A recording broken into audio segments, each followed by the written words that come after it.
Pois é, galera, voltando aqui, né? Segunda parte do texto, né? Do vídeo. Só justificando aí que teve um problema na minha câmera e acabou que o vídeo acabou daquela forma meio bruta, né? Mas vou tentar continuar de onde paramos aqui, né? Então, só pra gente finalizar, né, rápido esse entendimento aqui e passar para as outras partes, né? E estava dizendo que no censo de 2000, né, a taxa de analfabetismo para o total do país era bem mais elevada, 12,8%, né? Não esquecendo que a educação também é um indicativo aí social, né? Então, em 2010, o analfabetismo da população rural se manteve com uma taxa superior.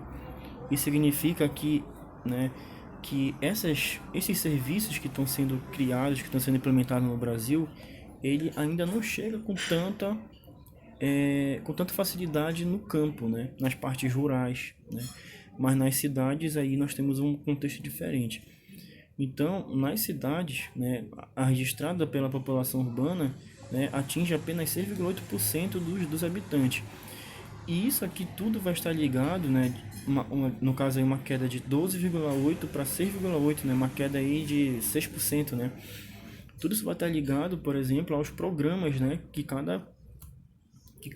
no caso aqui os governos anteriores, né, vieram aí fazendo, principalmente programas para colocar o negro e o pobre, né, a pessoa que não tem uma condição de pagar uma universidade, né, de entrar numa universidade pública, por exemplo. Isso vai aumentar aí né, essa expectativa aí de entrada, né, dessas pessoas que outrora eram um pouco meio que excluídos desse cenário de educação.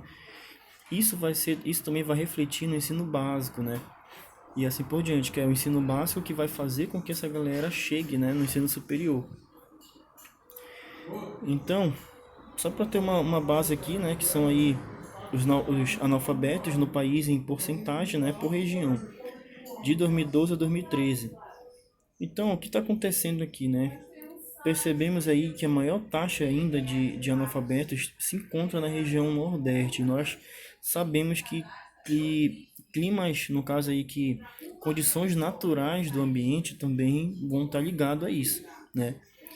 Então, logo em segundo momento, nós temos aqui a Amazônia, né? Região Norte, né? Com as mulheres aí em 10% em 2012, né? Opa, quer dizer, em 2012 nós temos aí 10% e depois uma diminuição, né, já de analfabetismo em 2013. Então isso significa que a cada ano, progressivamente, né, por mais pequeno que seja essa diminuição, está diminuindo, isso que importa, né? Então está diminuindo. Então, as menores taxas de analfabetismo se encontram na região centro-oeste, né? Centro-oeste, sudeste e sul, né? Então, olha aí, apesar do avanço do índice, né? Apesar do avanço, o índice brasileiro está acima de muitos países. De acordo com dados de 2009 do Banco Mundial, a taxa de analfabetismo de Zimbábue, né, que é um país africano, era de 8,14%. Porém, esse país possui um PIB per capita igual a 5% do brasileiro. Significa que esse país ele tem bem menos condições, né, sociais assim do que o Brasil. Então, a média mundial de analfabetismo é de 16,32% da população, isso aqui mundial. A menor foi registrada em Cuba, 0,17%, e a maior no Chad, 66,39%. No caso aí, a maior taxa registrada, né? Então, nós vamos ter aqui um quadro, de novo, né? Explicando aí um pouco de como é que está, né, dessa diferença de renda agora, né, que tem a ver também com a questão do analfabetismo. Mas vamos ver isso aqui daqui a pouco, né? Mas aí na distribuição de renda nós percebemos aqui que o branco ele tem mais condições, infelizmente, né? Ainda se tem um preconceito muito grande, né? Um preconceito estrutural aí, um racismo, né? E o negro ele acaba, no caso aí, sofrendo tanto pelas condições aí do seu fenótipo, né, no caso da pele, né, quanto também das condições sociais que ele vai se encontrar no meio, né? Os salários dele, o salário do negro vai ser um pouco mais baixo do que o salário do branco, né? Claro que esse cenário está mudando, né? E bastante, inclusive, e os governos anteriores, eles, né, criaram programas que foram fundamentais, principalmente o programa das cotas, né? Que foram fundamentais aí porque, né, para que haja essa mudança gradativa desse cenário aqui, né, onde há mulheres também negras, né, entrando aí de uma forma mais intensa no mercado, assim como homens negros também, e sempre em busca da equiparação, né, que no caso seria nessa questão da igualdade, né, dos salários. Vamos falar um pouco da distribuição da população e acesso à água e ao esgoto. Isso aqui é mais um indicativo que tem a ver com saneamento básico, né, e estrutura fundamental à vida, que é condição de água, né, também. Então, olha aí, a população brasileira se apresenta distribuída irregularmente. Isso aqui eu já briguei, eu já falei muito para vocês sobre essa questão da péssima distribuição né, demográfica no Brasil. Grande parte dessa população se encontra nessa região aqui, né? A região onde é mais preparado, onde tem mais indústrias e assim por diante. E essas regiões aqui não, a concentração é diferente, né? Então, olha aí, a maior parte dessa população, aproximadamente 75%, está concentrada numa faixa de até 150 quilômetros de distância do litoral. É nessa mesma região que se localiza a maioria das metrópoles do Brasil. Essas regiões aqui, né, mais ou menos. Então, olha aí, voltando aqui, em termos espaciais, a maior concentração populacional localiza-se nas regiões Sudeste e Nordeste, respectivamente, né, como eu já tinha falado anteriormente, principalmente no Sudeste. A densidade demográfica nas áreas metropolitanas de São Paulo, do Rio de Janeiro e de Salvador, do Recife e de Fortaleza, né, mais de 100 habitantes por quilômetro quadrado, e nos municípios que correspondem a várias as capitais como Natal, João Pessoa, Maceió, né, Aracaju e Vitória. A mais a zona Cacaueira do Sul. Opa. Do sul da Bahia, bem aqui. Lembra que eu já tinha falado sobre essa área, né? Essa área da Bahia, que é essa pontinha bem aqui, ó. Essa ponta, ela é muito expressiva na produção de cacau, né? Depois da zona do cacau aqui na Bahia, nós vamos ter a Amazônia como a principal produtora aí de cacau, principalmente aqui em Belém, na região das ilhas, né? Como a ilha do Combu, por exemplo. Mas voltando aqui, né? Então, ele está dizendo aqui, né, que a taxa de concentração mais elevada de população se encontra na Bahia, nessa parte, inclusive, né? Que é aí de 25 a 100 habitantes por quilômetro quadrado. Então, de cada 100 brasileiros, 85 moram em cidades. Isso faz com que, né, a população brasileira se encontre mais em cidade do que em campo, né? Os dados do censo revelam que, do total da população, 6% moram em favelas e similares. Isso significa que cerca de 12 milhões de habitantes moram em áreas de ocupação irregular e com carência de serviços públicos ou urbanização, chamadas pelo IBGE de aglomerações subnormais ou áreas subalternas, né? São as favelas.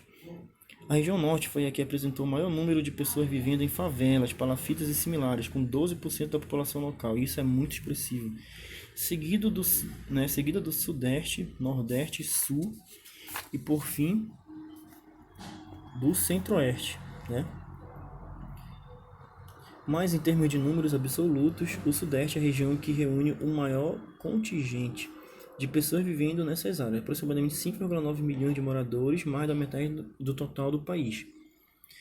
Então, só para dizer, né, e tá mostrando aqui indicativos que falam, né, que a condição de água e esgoto, né, elas são também fundamentais para se ter essa análise de índice de desenvolvimento humano. É um indicador social também. Então, nas áreas onde se tem, né, pouco acesso a esgoto e água encanada, significa que nós vamos ter um índice de pobreza muito maior, né? Geralmente aí onde se concentra, né, as pessoas com baixo poder aquisitivo. Então é aí que vai gerar problemas, né, pro próprio sistema aí de regulamentação dos municípios, né? O município acaba não conseguindo lidar com esse problema. E O grande exemplo está aqui em Belém, né? As cidades, no caso, os bairros falados como afastados do centro, né? São os bairros mais carentes, né? São os bairros que têm mais problemas de enchente, problemas aí envolvendo lixo, né? Esgoto a céu aberto, e isso traz problemas de saúde, inclusive, né? Então, depois disso, nós vamos falar um pouco sobre essa questão da desigualdade social do Brasil, né? Isso aqui, né? Esses indicativos aqui também vão demonstrar essa desigualdade social, que é terrível, né?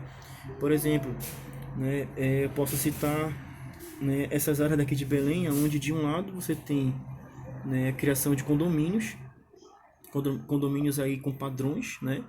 E logo do lado tu tem um padrão totalmente diferente de, né, de pessoas que não conseguem deter, não conseguem pagar um metro quadrado, por exemplo, numa região dessa que, né, numa ilha, no caso segregada dessa, que seria um condomínio que tem todos os, né, os amparatos necessários para uma pessoa sobreviver, como rede de esgoto, rede de água encanada e assim por diante. Então é aí que nós começamos a perceber as diferenças, né, principalmente nos bairros periféricos aqui de Belém, né.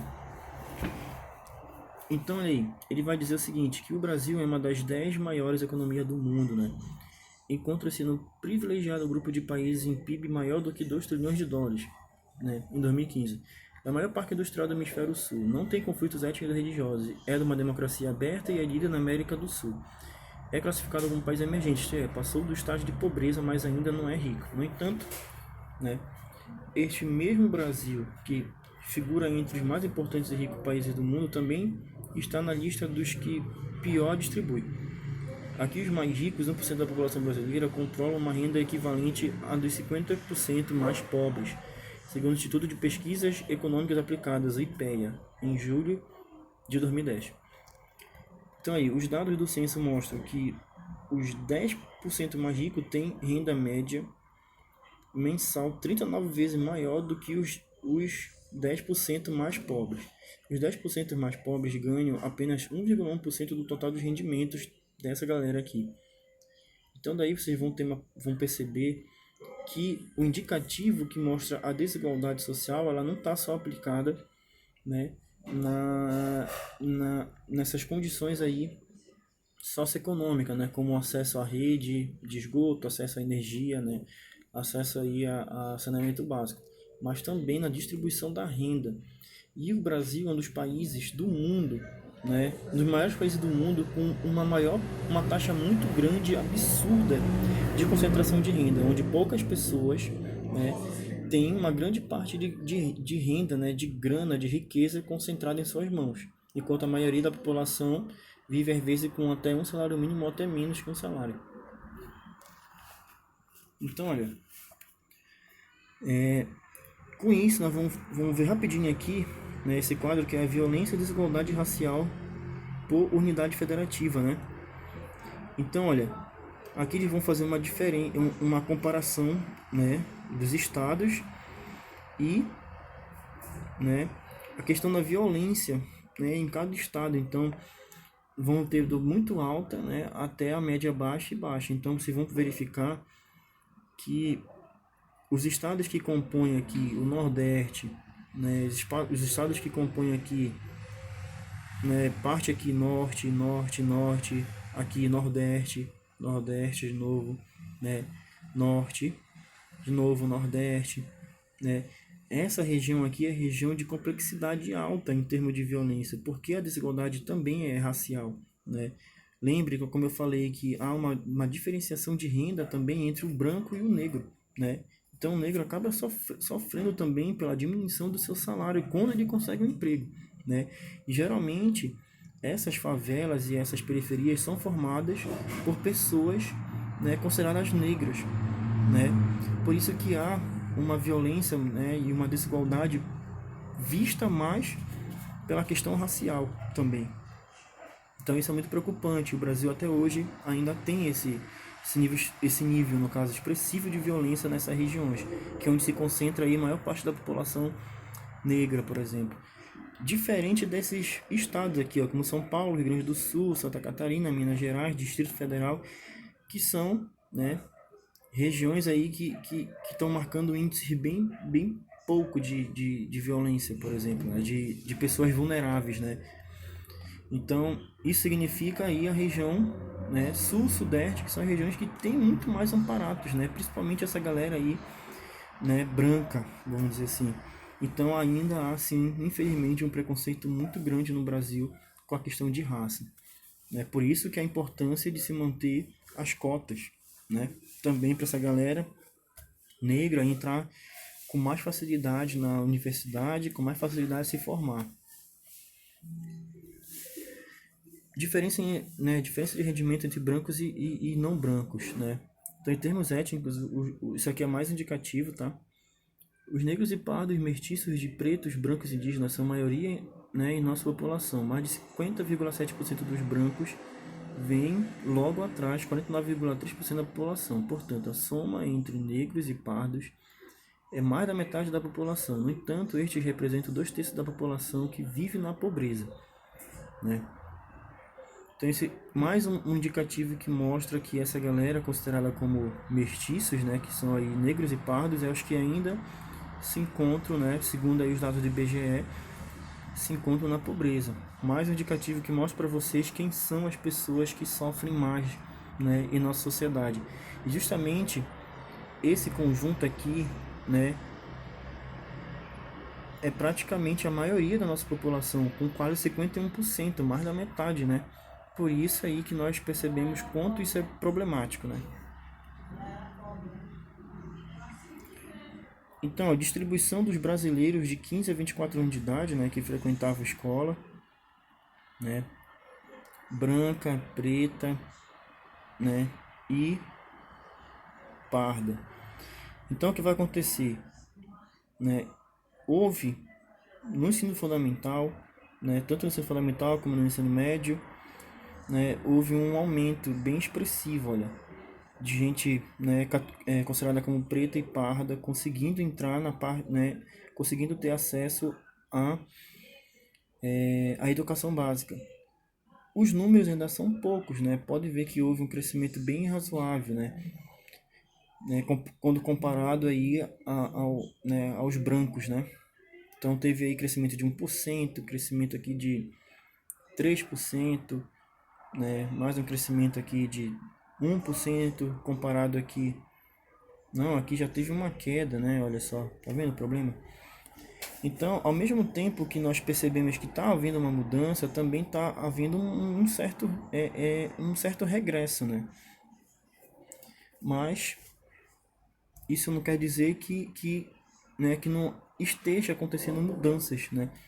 Porque sim, está acontecendo mudança e cada vez mais aí essa população está conseguindo ter acesso, né, às estruturas sociais básicas de sobrevivência, né? Principalmente acesso à saúde, porque, enfim, temos que ressaltar aqui, né, que o SUS, apesar de ter alguns problemas, o SUS ele é um sistema único de saúde muito importante, né, para fazer com que essa população ela tenha, né, acesso à saúde, né?